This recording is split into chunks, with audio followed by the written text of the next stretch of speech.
موعد وتوقيت مباراة الأهلي وكهرباء الإسماعيلية القادمة في بطولة الدوري المصري، وذلك بعد فوز النادي الأهلي على نادي الزمالك بهدفين مقابل هدف في الجولة الماضية.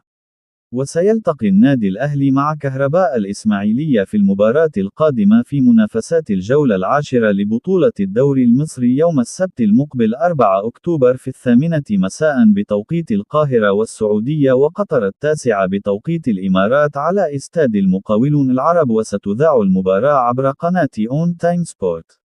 وفاز فريق كهرباء الإسماعيلية على المقاولون العرب بهدف دون مقابل في الجولة التاسعة من الدوري المصري قبل مواجهة النادي الأهلي القادمة.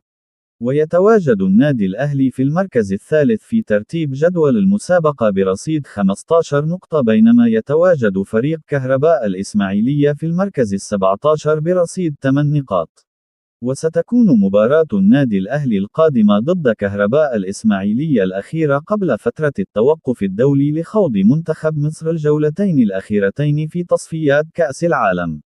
وسيستأنف النادي الأهلي مشواره في بطولة الدوري المصري بعد فترة التوقف الدولي بمواجهة الاتحاد السكندري في منافسات الجولة ال11 يوم الثلاثاء 21 أكتوبر.